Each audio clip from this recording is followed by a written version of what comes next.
ಹೊಸ J series engine, ಇದೊಂದು perfect ಗಾಡಿ ಅಂತ ಹೇಳ್ಬೋದು. ಅದಕ್ಕೆ ನಮ್ಗೆ ಈ ತರ ಪ್ರಾಪರ್ ಕ್ರೂಸರ್ ಲುಕ್ ಸಿಗ್ತಾ ಇರೋದು. I recommend this. ಯಾಕೆ ಇಷ್ಟು ಕಿತ್ತೋಗಿರೋ ತರ ಐತೆ ಅಂತ ನಾನು ಹೇಳ್ತೀನಿ ನಿಮಗೆ.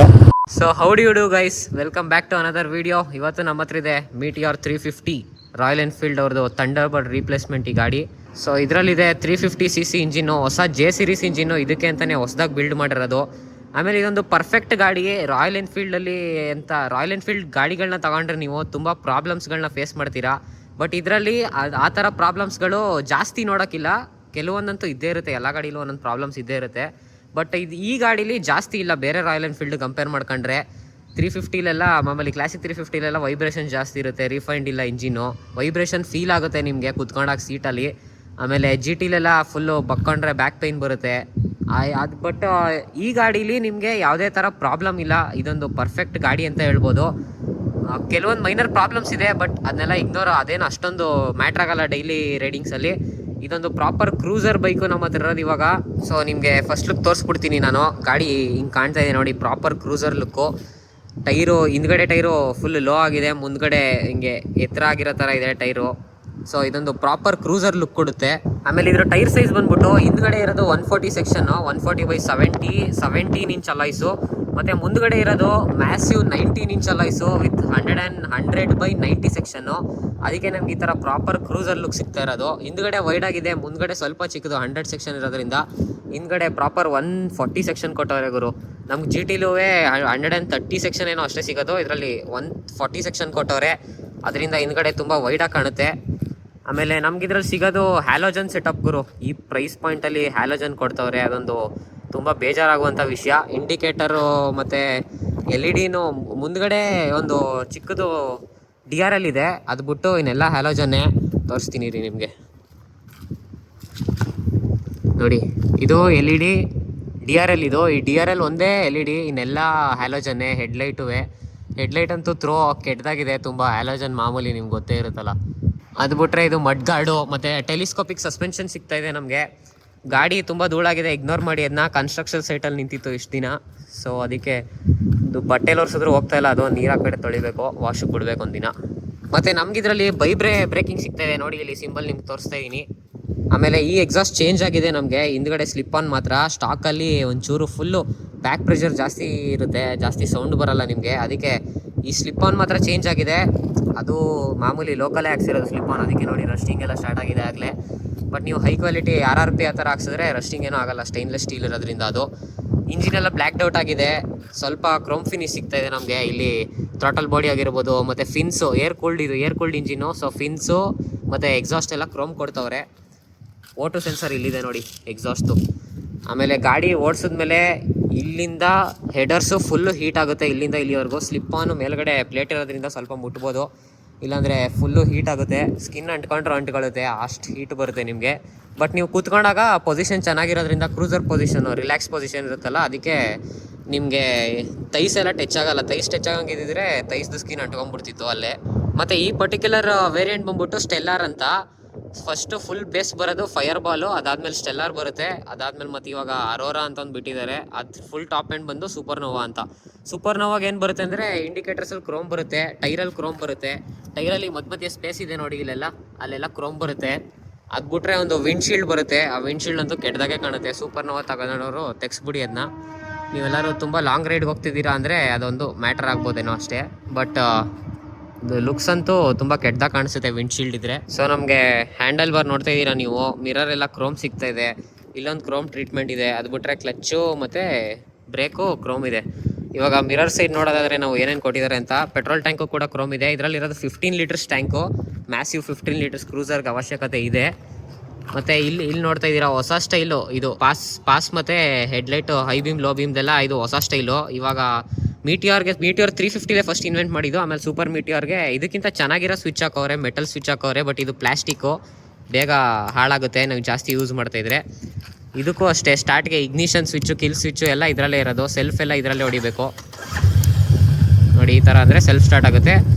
ಈ ಕಡೆ ತಿರುಗಿಸಿದ್ರೆ ಕಿಲ್ ಸ್ವಿಚ್ಚಾಗಿ ಆ್ಯಕ್ಟ್ ಮಾಡುತ್ತೆ ಅದು. ಮತ್ತು ಇಲ್ಲಿ ನಮಗೆ ಕೀ ಇದೆ ನೋಡೋಕ್ಕೆ, ಕೀ ತೋರಿಸ್ತೀನಿ ನಿಮಗೆ. ಕೀ ಮೇಲೆ ರಾಯಲ್ ಎನ್ಫೀಲ್ಡ್ ಅಂತ ಬರೆದಿದೆ, ರಾಯಲ್ ಎನ್ಫೀಲ್ಡ್ ಸಿಂಬಲ್ಲು ಸಿನ್ಸ್ 1901. ಇದು ರಾಯಲ್ ಎನ್ಫೀಲ್ಡ್ ಕೀ ಬಂಚು.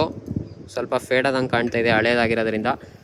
ನಾವು first key hockey ignition on ಮಾಡಿದಾಗ ಈ ಟ್ರಿಪ್ಪರ್ ಮೀಟ್ರ್ ನೋಡ್ತಾ ಇದ್ದೀರಲ್ಲ, ಈ ಟ್ರಿಪ್ಪರ್ ಮೀಟ್ರ್ ಫಸ್ಟ್ ಬರ್ತಾ ಇದ್ದಿದ್ದು. ಇವಾಗ ಈ ಟ್ರಿಪ್ಪರ್ ಮೀಟ್ರ್ ಬರ್ತಾ ಇಲ್ಲ ಸೆಮಿ ಕಂಡಕ್ಟರ್ ಶಾರ್ಟೇಜಿಂದ.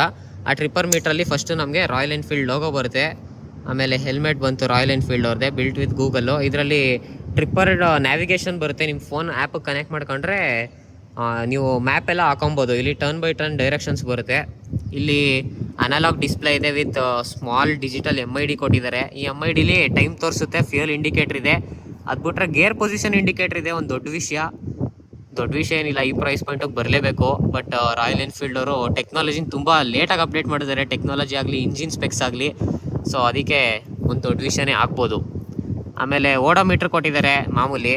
ಆಮೇಲೆ ಇಲ್ಲಿ ಹಿಂದ್ಗಡೆ ನಿಮಗೆ ಐ ಬಟನ್ ಇದೆ, ಇಲ್ಲಿ ಐ ಅಂತ ಬರ್ದಿರುತ್ತೆ ಈ ಬಟನ್ ಮೇಲೆ, ಇನ್ಫೋ ಅಂತ.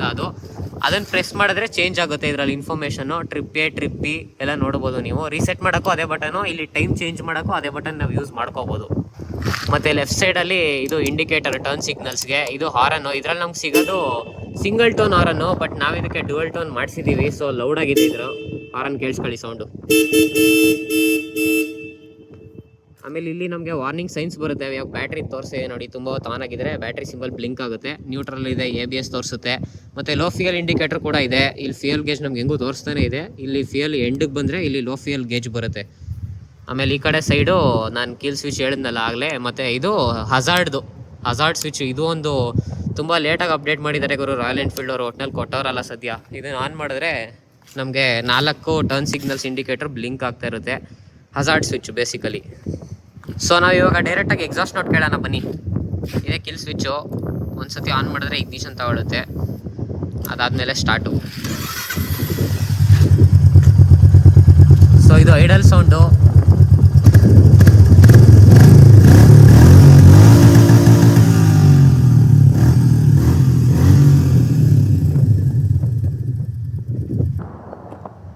R you ready mister Hemanth? Yes bro. So ಇವತ್ತು ನಮ್ಮ ಹತ್ರ ಇದ್ದಾರೆ ಇಂಜಿನಿಯರಿಂಗ್ ಲೈಫ್ ವಿತ್ ಗಗನ್ ಅವರು. ಇವರೇ ನಮ್ಮ ಪಿಲಿಯನ್. ಇವತ್ತು ನಮ್ಮ ಹಿಂದ್ಗಡೆ ಕೂತ್ಕೊಂಡ್ರೆ ಎಷ್ಟು ಕಂಫರ್ಟೇಬಲ್ ಅಂತ ನಮ್ಮ ಬ್ರೋನೇ ಹೇಳ್ತಾರೆ ಇವತ್ತು. ಆಮೇಲೆ ಬ್ರೋ ಇವತ್ತು 1000 ಕಂಪ್ಲೀಟ್ ಮಾಡೋರೆ, 1K followers successfully completed on Instagram. Bro ಯಾವಾಗ ಪಾರ್ಟಿ ನೀವು ಕೇಳಿದಾಗ ಬ್ರೋ, ನಮಗೆ ಪಾರ್ಟಿಗಿಂತ ಪೆಟ್ರೋಲ್ ಹಾಕ್ಸ್ಕೊಟ್ಬಿಟ್ರೆ ಸಾಕು ಬ್ರೋ ನೀವು. ಈಗ ನಡೀರಿ ಬ್ರೋ, ಬಂಕು ಹೋಗೋಣ. ಹೌದಾ? ಫುಲ್ ಟ್ಯಾಂಕೆ? Full tank. Okay bro. ಇದ್ರದ್ದು ಹೊಟ್ಟೆ ಸೈಜ್ 15 ಲೀಟ್ರ್ ಬ್ರೋ ಅಷ್ಟೇ. ಇವತ್ತು ಫುಲ್ಲು ಪಾಪರ್ ಮಾಡ್ಬೇಕಂತ ಫಿಕ್ಸ್ ಆಗಿಬಿಟ್ಟಿದ್ದೀರಾ. ಸೊ ಗೈಸ್ ಹೋಗೋಣ ಇವಾಗ.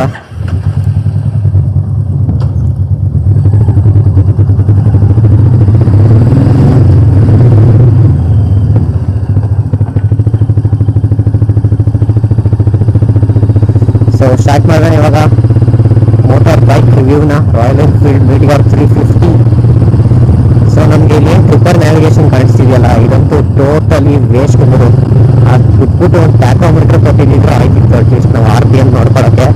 ಬಟ್ ಕ್ರೂಸರಲ್ಲಿ RPM ಏನು ಅಷ್ಟೊಂದು ಮ್ಯಾಟ್ರ್ ಆಗಲ್ಲ, ಅದಕ್ಕೋಸ್ಕರ ಇವರು ಟ್ರಿಪ್ಪರ್ ನ್ಯಾವಿಗೇಷನ್ ಮಾಡೋರೆ. ಇದಂತೂ ಯಾಕೆ ಇಷ್ಟು ಕಿತ್ತೋಗಿರೋ ಥರ ಐತೆ ಅಂತ ನಾನು ಹೇಳ್ತೀನಿ ನಿಮಗೆ. ಫಸ್ಟ್ಲಿ ಇದರಲ್ಲಿ ಬ್ಲೂಟೂತ್ ಕಂಪ್ಯಾಟಬಲ್ ಅಂತ ಆಗಿದ್ದಾರೆ.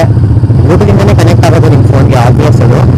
ಬಟ್ ನೀವೇನು ಬ್ಲೂಟೂತಿಂದ ಬೇರೆ ಬೈಕ್ಸ್ನೆಲ್ಲ ಕನೆಕ್ಟ್ ಮಾಡ್ತೀರಾ, ಅದು ಅಷ್ಟು ಸಿಂಪಲ್ ಅಲ್ಲ ಈ ಗಾಡೀಲಿ ಅದನ್ನ ಯೂಸ್ ಮಾಡೋದು. ಸೊ ಏನಕ್ಕಂದರೆ ರಾಯಲ್ ಎನ್ಫೀಲ್ಡ್ ಅವ್ರಿಗೆ ಆ್ಯಪ್ ಬರುತ್ತೆ. ಆ್ಯಪ್ ನೀವು ಫಸ್ಟ್ ಡೌನ್ಲೋಡ್ ಮಾಡಲೇಬೇಕು. ಯಾವುದೇ ಬೈಕಲ್ಲೂ ಅವರ ಆ್ಯಪ್ ಇರುತ್ತೆ, ಡೌನ್ಲೋಡ್ ಮಾಡಲೇಬೇಕಾಗಿರುತ್ತೆ.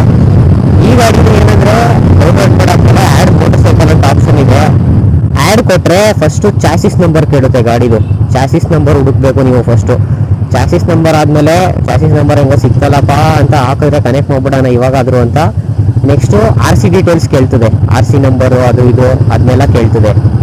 ಅದಾದಮೇಲೆ ಈ ಗಾಡಿ ನಿಮ್ಮ ನಂಬರ್ ರಿಜಿಸ್ಟರ್ ಆಗಿದ್ರೆ ಮಾತ್ರ ಬ್ಲೂಟೂತಿಂದ ಕನೆಕ್ಟ್ ಆಗೋದು. ಇಷ್ಟು ಕಾಂಪ್ಲಿಕೇಟೆಡು. ಅಷ್ಟೆಲ್ಲ ಮಾಡಿಬಿಟ್ಟು ಏನಾದ್ರು ಯೂಸ್ ಐತಾ ಅಂತ ಕೇಳಿದ್ರೆ ನೀವು ಇಲ್ಲ ಗುರು, ಯೂಸ್ ಇಲ್ಲ. ಯಾಕಂದರೆ ಇದ್ರ ಬರೋದು ಟರ್ನ್ ಬೈ ಟರ್ನ್ ನ್ಯಾವಿಗೇಷನ್ನು. ಇವಾಗ ಇಲ್ಲಿ ರೈಟ್ ತಗೊಬೇಕಂತಿದ್ರೆ ಇಲ್ಲಿ ಈಗೊಂದು ಆರೋ ಮಾರ್ಕ್ ಬಂದ್ಬಿಟ್ಟು ಇಷ್ಟು ಮೀಟರ್ ನೀವು ರೈಟ್ ತಗೋಬೇಕು ಅಂತ ತೋರಿಸುತ್ತೆ. ಸೊ ಡೆಡ್ ವೇಸ್ಟ್ ಇದಂತೂ ಟ್ರಿಪ್ಪರ್ ನ್ಯಾವಿಗೇಷನು. ಚೂರು ಇಷ್ಟ ಆಗಲಿಲ್ಲ ನನಗಂತೂ. ಹಿಮಾಲಯನ್ 450 ಟ್ರಿಪ್ಪರ್ ಡ್ಯಾಶ್ ಅಂತ ಏನೋ ಬಿಟ್ಟವ್ರೆ, ಅದ್ರ ಬಗ್ಗೆ ಏನು ಅಂತ ನನಗಿನ್ನೂ ಗೊತ್ತಿಲ್ಲ. ಬಟ್ ಏನೋ ಫೀಚರ್ ಮಾಡಬೇಕಂತ ಮಾಡವ್ರೆ. ಸೊ ಈ ಗಾಡಿ ಓಡಿಸೋಕ್ಕೆ ಯಾವ ಥರ ಫೀಲ್ ಕೊಡುತ್ತೆ ಅಂತ ಕೇಳಿದ್ರೆ ನೀವು, ಇದೇನು ಫನ್ ಟು ರೈಡ್ ಬೈಕ್ ಥರ ಏನೂ ಇಲ್ಲ. GT ಆದರೆ ಫನ್ ಟು ರೈಡ್ ಥರ ಬೈಕ್ ಅದು.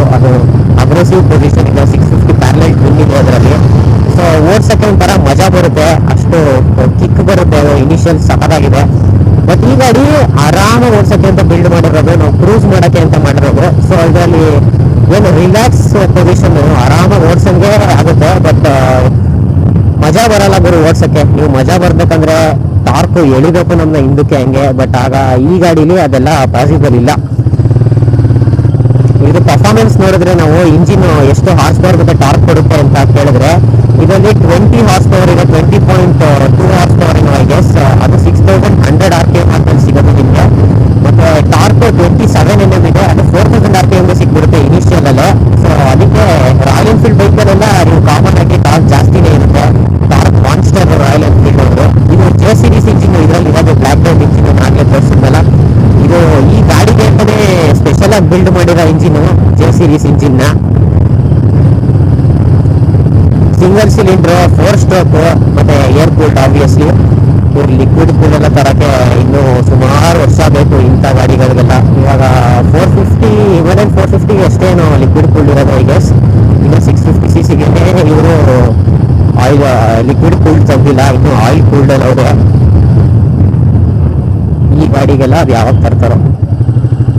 ನೆಕ್ಸ್ಟ್ ಈ ಗಾಡಿ 0 to 100 km/h 13.9 seconds ಅಲ್ಲಿ ಕವರ್ ಮಾಡುತ್ತೆ ಗುರು. ಫೈನಲಿ ಆಲ್ಮೋಸ್ಟ್ 14 seconds ಅಂತ ತಗೊಳ್ಳಿ.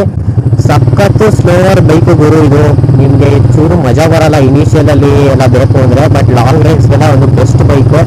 ಪಿಲಿಯನ್ ಕಂಫರ್ಟ್ ಹೆಂಗಿದೆ ಅಂತ ನಮ್ಮ ಇಂಜಿನಿಯರಿಂಗ್ ಲೈಫ್ ಗಗನ್ ಅವ್ರು ಹೇಳ್ತಾರೆ, ಹಿಂದೆ ಕೂತಿದ್ದೀರಲ್ಲ ಅವರು. ಸೊ ಅವ್ರ ಹತ್ರ ಕೇಳೋಣ ನಿಲ್ಸ್ಬಿಟ್ಟು ಆಮೇಲಿಂದ ಹೆಂಗೆ ಫೀಲ್ ಆಗ್ತಾ ಇದೆ, ಹಿಂದೆ ಕಂಫರ್ಟಬಲ್ ಇದೆಯಾ ಇಲ್ವಾ ಅಂತ. ಆಮೇಲೆ ಇದರಲ್ಲಿ ಇನ್ನೊಂದು ಈಕೋ ಗೇರ್ ಇಂಡಿಕೇಟರ್ ಅಂತ ಬರುತ್ತೆ, ತೋರಿಸ್ತೀನಿ ಇಲ್ಲಿ ನಿಮಗೆ. ಇಲ್ಲಿ ಈಕೋ ಅಂತ ಬರುತ್ತೆ ನೋಡಿ, ಈಕೋ ಅಂತ ಬಂದಿದೆ ಇಲ್ಲಿ. ಈಕೋ ಅಂತ ಬಂದರೆ ಎಕಾನಮಿ ಅಂತ, ಪೆಟ್ರೋಲ್ ಸ್ವಲ್ಪ ಸೇವ್ ಆಗ್ತಿದೆ ಅಂತ. ಪೆಟ್ರೋಲ್ ಬಗ್ಗೆ ಹೆಂಗೂ ಮಾತಾಡ್ತಿದ್ದೀನಿ, ಮೈಲೇಜ್ ಬಗ್ಗೆ ಹೇಳ್ಬಿಡ್ತೀನಿ. ಮೈಲೇಜು 41 ಸುತ್ತಮುತ್ತದಲ್ಲಿ ಸಿಗುತ್ತೆ ನಿಮಗೆ. ನೀವು ಅಗ್ರೆಸಿವ್ ಆಗಿ ಓಡಿಸಿದ್ರೆ ಒಂದು 35-34 ಹಂಗೆ ಸಿಗುತ್ತೆ. ಆರಾಮಾಗಿ ಕ್ರೂಸ್ ಮಾಡ್ಕೊಂಡೋದ್ರೆ ಐದಲ್ಲಿ ಒಂದು 41 ತನಕ ಹೋಗುತ್ತೆ ಗುರು. ಆಮೇಲೆ ಇದರಲ್ಲಿ ಅದು 5 ಸ್ಪೀಡ್ ಗೇರ್ ಬಾಕ್ಸು. ಈ ಕಾಲದಲ್ಲಿ ತುಂಬಾ ಕಡಿಮೆನೇ ಆಯಿತು ಗೇರು. ಏನಕ್ಕೆ 6 ಎಲ್ಲರೂ 6 ಸ್ಪೀಡ್ ಕೊಡ್ಬೇಕಾದ್ರೆ ಇವ್ರದ್ದೇನು ಈ ಪ್ರೈಸ್ ಪಾಯಿಂಟಿಗೆ 5 ಗೇರ್ಸ್ ಕೊಡ್ತಾ ಇದ್ದಾರೆ ಅಂತ ಅನ್ಸುತ್ತೆ ನಮಗೆ. ಹೋಂಡಾ ಹೈನೆಸ್ ಇದೇ ಸೆಗ್ಮೆಂಟ್ ಗಾಡಿ, ಅದು 350cc. ಅದರಲ್ಲಿ 6 ಸ್ಪೀಡ್ ಗೇರ್ ಬಾಕ್ಸ್ ಸಿಗುತ್ತೆ. ಬಟ್ ಅದು ಕ್ರೂಸರ್ ಥರ ಫೀಲ್ ಕೊಡಲ್ಲ ನಿಮಗೆ. ಹೋಂಡಾ ಹೈನೆಸ್ ಪ್ರಾಪರ್ ಫೀಲ್ ಇಲ್ಲ ಅದರಲ್ಲಿ. ಇದರಲ್ಲಿ ಪ್ರಾಪರ್ ಫೀಲ್ ಇದೆ, but 5 speed gear box. But ಗೇರು ಟಾಲರ್ ಸೈಡ್ಗಿದೆ. ಹೋಂಡಾ ಹೈನೆಸ್ ಅಲ್ಲಿ ಅಥವಾ 6 ಸ್ಪೀಡ್ ಆಗೋದು ಗೇರ್ ಬಾಕ್ಸ್ ನೋಡ್ಕೊಂಡ್ರೆ ಶಾರ್ಟರ್ ಗೇರ್ ಸೈಜ್ ಇರುತ್ತೆ. ಅಂದ್ರೆ ನೀವು ಬೇಕಾದ್ರೆ ಗೇರ್ ಚೇಂಜ್ ಮಾಡಬೇಕು ಜಾಸ್ತಿ ಸ್ಪೀಡ್ ಆದಂಗೆ. ಬಟ್ ಇದ್ರಲ್ಲಿ ಆ ಥರ ಅಲ್ಲ, ಟಾಲರ್ ಗೇರ್ ಸೈಜ್ ಇದೆ. ಸೊ ಅಷ್ಟೊಂದು ಪ್ರಾಬ್ಲಮ್ ಆಗಲ್ಲ. ಬಟ್ ಆದರೂ ಹೋಂಡಾ ಹೈನೆಸ್ ಪಾಯಿಂಟ್ ಅಲ್ಲಿದೆ, ನೀವು ಕನ್ಸಿಡರ್ ಮಾಡ್ಬೋದು ಅದನ್ನು. ಬಟ್ ಒಂದು ಪ್ರಾಪರ್ ಕ್ರೂಸರ್ ಫೀಲ್ ಬೇಕು ಅಂದರೆ ನಿಮಗೆ ಈ ಗಾಡಿ ಬೆಸ್ಟ್ ಗುರು. ಇದುವರೆಗೂ ರಾಯಲ್ ಎನ್ಫೀಲ್ಡ್ ಮಾಡಿರೋದ್ರಲ್ಲಿ ಇದೇ ಬೆಸ್ಟ್ ಸೆಗ್ಮೆಂಟ್ ಗಾಡಿ. ಸೊ ಅದರಿಂದ ನೀವು ರಾಯಲ್ ಎನ್ಫೀಲ್ಡ್ ಕನ್ಸಿಡರ್ ಮಾಡ್ಬೋದು. ಮತ್ತು ಲೋ ಎಂಡ್ ಟಾರ್ಕು ಅಷ್ಟೇ ಸಖತ್ತಾಗಿದೆ. ಲೋ ಎಂಡ್ ಟಾರ್ಕು ನೋಡಿ, ನಾನು 5th ಗೇರಲ್ಲಿ 14 ಕ್ರೂಸ್ ಮಾಡ್ತಾ ಇದ್ದೀನಿ. ಏನೂ ಪ್ರಾಬ್ಲಮ್ ಇಲ್ಲ, ಏನೂ ಜಪ್ಪಿಲ್ಲ, ಏನೂ ಇಲ್ಲ. ಆರಾಮಾಗಿ ಆರಾಮಾಗಿ ಹೋಗ್ತಿದೆ. ಅದು ಅಪ್ಪಲ್ಲಿ ಕೂಡ ಪ್ಲೇನ್ ಆಗ್ತಾ ಇದೆ. ಟಾರ್ಕ್ ಜಾಸ್ತಿ 27 mm ಹೇಳಿದ್ನಲ್ಲ, 4000 RPMಗೆ ಸಿಕ್ಬಿಡುತ್ತೆ ನಮಗೆ. ಜಾಸ್ತಿ ಇಂಜಿನ್ನ ರೇವ್ ಮಾಡಬೇಕು ಅಂತ ಏನಿಲ್ಲ. ಸೊ ಇನಿಷಿಯಲಿ ಸಿಗೋದ್ರಿಂದ ನಮಗೆ ಲೋ ಎಂಡ್ ಟಾರ್ಕ್ ಸಖತ್ತಾಗಿದೆ. ಮಿಡ್ ಎಂಡು ಪರವಾಗಿಲ್ಲ, ಅಷ್ಟೇನು ಇಂಪ್ರೆಸಿವ್ ಆಗಿಲ್ಲ, ಬಟ್ ಚೆನ್ನಾಗಿದೆ ಮಿಡ್ ಎಂಡ್ ಕೂಡ. ಬಟ್ ಟಾಪ್ ಎಂಡ್ ಅಂತೂ ಏನೊಂದು 140 ತನಕ ಹೋಗ್ಬೋದು ನೀವು ಟಾಪ್ ಸ್ಪೀಡು ಈ ಗಾಡೀಲಿ. ಇನ್ನೊಂದು ಗೇರ್ ಇದ್ದಿದ್ರೆ 150 ಟಚ್ ಮಾಡ್ಬೋದಿತ್ತೇನೋ. ಬಟ್ 140-145 ತನಕ ಟಾಪ್ ಸ್ಪೀಡ್ ಹೋಗುತ್ತೆ ಇದರಲ್ಲಿ. ನೆಕ್ಸ್ಟ್ ಬ್ರೇಕ್ಸ್ ಬಗ್ಗೆ ಮಾತಾಡೋದಾದ್ರೆ ಈ ಗಾಡೀಲಿ ಎರಡು ಕೂಡ ಡಿಸ್ಕ್ ಬ್ರೇಕೇ ಬರೋದು, ಎರಡು ಡುವಲ್ ಚಾನಲ್ ABS ಇರೋದು. ಸೊ ಫೀಚರ್ಸ್ ಅಂತ ಹೆಸರು ಬಂದರೆ ರಾಯಲ್ ಎನ್ಫೀಲ್ಡಲ್ಲಿ ಫೀಚರ್ಸ್ ಏನು ಕೊಡೋದೇ ಇಲ್ಲ ಅವರು. ಅದರಲ್ಲಿ ನಾವು ಫೀಚರ್ಸ್ ನೋಡ್ಕೊಂಡ್ರೆ ABS ಒಂದು ಫೀಚರ್ ಇದರಲ್ಲಿ. ಅದು ಬಿಟ್ಟರೆ ಈ ಟ್ರಿಪ್ಪರ್ ನ್ಯಾವಿಗೇಷನ್ ಇನ್ನೊಂದು ಫೀಚರ್ ಅಂತ ನಾನು ಕನ್ಸಿಡರೇ ಮಾಡಲ್ಲ, ಯಾರು ಯೂಸ್ ಮಾಡಲ್ಲ.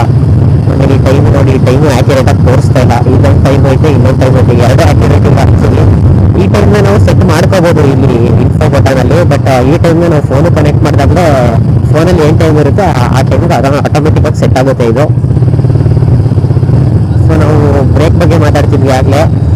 ಇವಾಗ ಫ್ರಂಟ್ ಬ್ರೇಕ್ ಬಗ್ಗೆ ಹೇಳಿದ್ರೆ ನಾವು ಫ್ರಂಟ್ ಬ್ರೇಕ್ ಪರವಾಗಿಲ್ಲ ಬಿಡು, ಯಾಕಂದ್ರೆ ಕ್ರೂಸರಲ್ಲಿ ಯಾವಾಗಲೂ ನಿಮಗೆ ರೇರ್ ಚೆನ್ನಾಗಿರ್ಬೇಕು, ಫ್ರಂಟ್ಗಿಂತ ಇಂಪ್ಯಾಕ್ಟ್ ಎಲ್ಲ ಜಾಸ್ತಿ ರೇರ್ಗೆ ಬರೋದು. ಅಂದ್ರೆ ಕ್ರೂಸ್ ಮಾಡ್ಬೇಕಾದ್ರೆ ನಾವು ಈ ಪೊಸಿಷನ್ ಕೂತಿರ್ತೀವಿ, ಹಿಂದ್ಗಡೆ ಲೋವರ್ ಇರುತ್ತೆ, ಮುಂದ್ಗಡೆ ಸ್ವಲ್ಪ ಎತ್ತದಂಗಿರುತ್ತೆ. ಸೊ ನಮಗೆ ಫ್ರಂಟ್ ಬ್ರೇಕ್ಗಿಂತ ರೇರ್ ಬ್ರೇಕ್ ಜಾಸ್ತಿ ಬೇಕಾಗಿರುತ್ತೆ. ಅದರಿಂದ ಫ್ರಂಟ್ ಬ್ರೇಕ್ ಬಗ್ಗೆ ಮಾತಾಡೋದಾದ್ರೆ ಓಕೆ ಅಂದರೆ ಏನು ಅಷ್ಟೊಂದೇನು ಇಂಪ್ರೆಸಿವ್ ಆಗಿಲ್ಲ, ನಾರ್ಮಲ್ ಬ್ರೇಕಿಂಗು ವೈಬ್ರೇವರ್ಗಿರೋದು, ಅಷ್ಟೊಂದು ವೈಟ್ ಜಾಸ್ತಿ ಕೊಡಲ್ಲ ನಿಮಗೆ. ಬಟ್ ರೇರ್ ಬ್ರೇಕ್ ಅಂತ ಸಖತ್ತಾಗಿದೆ ಗುರು, ಇಂಪ್ರೆಸಿವ್ ಅಂತ ಅನಿಸ್ತು ರೇರ್ ಬ್ರೇಕ್. ಕ್ರೂಸಲ್ಲಿ ನಿಮ್ಗೆ ಬೇಕಾಗಿರೋದು ಆ ಬ್ರೇಕ್ಸ್ ಎಲ್ಲ ರೇರ್ ಬ್ರೇಕು, ಸೊ ಇಂಪ್ರೆಸಿವ್ ಅಂತ ಅನಿಸ್ತು ನನಗೆ ರೇರ್ ಬ್ರೇಕು, ಚೆನ್ನಾಗಿದೆ ರೇರ್ ಬ್ರೇಕು. ಸೊ ಇವಾಗ ಪಿಲಿಯನ್ ಕಂಫರ್ಟ್ ಕೇಳೋಣ ಬನ್ನಿ ನಮ್ಮ ಇಂಜಿನಿಯರಿಂಗ್ ಲೈಫ್ ವಿತ್ ಗಗನ್ ಅವ್ರಿಗೆ. So yes bro, pillion engineering life with Gagan, how do you feel? Initial full ತುಂಬ ಚೆನ್ನಾಗಿದೆ, ಯಾಕಂದರೆ ಟಾರ್ಕ್ ಆಬ್ವಿಯಸ್ಲಿ ಜಾಸ್ತಿ ಇದೆ. ನಿಮ್ಗೇನಾದರೂ ತುಂಬ ಲಾಂಗ್ ಹೋಗ್ಬೇಕಂತ ಹೇಳಿದ್ರೆ ಕಂಫರ್ಟ್ಗಂತೂ ಮಾಡಿಸ್ದಂಗಿದೆ. ಎಷ್ಟೇ ಲಾಂಗ್ ಹೋದರೂ ಅಷ್ಟು ರಿಲ್ಯಾಕ್ಸ್ಡಾಗಿ ಕೂರ್ಬೋದು, ಚಿಂತೆ ಏನಿಲ್ಲ ಬೇರೆ ಗಾಡಿ ಥರ. ಫಾರ್ ಎಕ್ಸಾಂಪಲ್ ಬೇರೆ ನೀವು GT ಅದು ಇದು ಕೂರ್ತೀರಾ ಅಂತ ಹೇಳಿದ್ರೆ ಫುಲ್ಲಿ ಸಫಸ್ಟಿಕೇಟೆಡ್ ಥರ ಕೂತಕ್ಕೆ ಫೀಲ್ ಆಗುತ್ತೆ. ಬಟ್ ಇದರಲ್ಲಿ ಕಂಫರ್ಟ್ ಅಂತ ಬಂತು ಅಂದರೆ ಮಾತೇ ಇಲ್ಲ. ಬಟ್ ಇನಿಷಿಯಲ್ ಫುಲ್ಲು ಹೇಗಿದೆ ಅದೇ ಥರ ಕಂಟಿನ್ಯೂ ಕ್ಯಾರಿ ಆಗಲ್ಲ ನಿಮಗೆ. ಸ್ಟಾರ್ಟಿಂಗ್ ಫುಲ್ ಚೆನ್ನಾಗಿದೆ, ಹೋಗ್ತಾ ಹೋಗ್ತಾ ನಿಮ್ಗೆ ಆ ಲೆವೆಲ್ ಕ್ರೇಜು ಹಾಗೂ ಫೀಲ್ ಬರೋದಿಲ್ಲ. ಬಟ್ ಕಂಫರ್ಟ್ ವೈಸ್ ಆದರೆ ಬೆಸ್ಟ್ ನನ್ನ ಪ್ರಕಾರ. ಲಾಂಗ್ ಅದು ಇದು ಹೋಗ್ಬೇಕಂತ ಹೇಳಿದ್ರೆ ಐ ರೆಕಮೆಂಡ್ ದಿಸ್. ಸೊ ಅಷ್ಟೇ ಗೈಸ್ ಈ ವಿಡಿಯೋಗೆ. ನಿಮ್ಮ ವಿಡಿಯೋ ಹೆಂಗನ್ಸ್ತು ಅಂತ ಕಮೆಂಟ್ ಮಾಡಿ ಕೆಳಗಡೆ. ನಿಮಗೆ ನಾನು ಮಾಡೋ ವೀಡಿಯೋಸ್ ಇಷ್ಟ ಆಗ್ತಿದ್ರೆ ಲೈಕ್ ಮಾಡಿ, ಚಾನಲ್ಗೂ ಸಬ್ಸ್ಕ್ರೈಬ್ ಮಾಡಿ, ಮತ್ತು ನಮ್ಮ ಬ್ರೋ ಇಂಜಿನಿಯರಿಂಗ್ ಲೈಫ್ ಅವ್ರಿಗೂ ಫಾಲೋ ಮಾಡಿ ಇನ್ಸ್ಟಾಗ್ರಾಮ್ ಪೇಜ್ನ. ಬ್ರೋದು 1K ರೀಚ್ ಆಗಿದೆ. ಆ್ಯಕ್ಚುಲಿ ಬ್ರೋ ನನಗೆ ಪ್ರಮೋಷನ್ ಕೊಡಬೇಕು, ನಾನು ಬ್ರೋಗೆ ಪ್ರಮೋಷನ್ ಕೊಡ್ತಾ ಇದ್ದೀನಿ. ಇಟ್ಸ್ ಓಕೆ, ನಾನು ಯೂಟ್ಯೂಬು ಅವ್ರ Instagram. So okay guys, meet you in another video.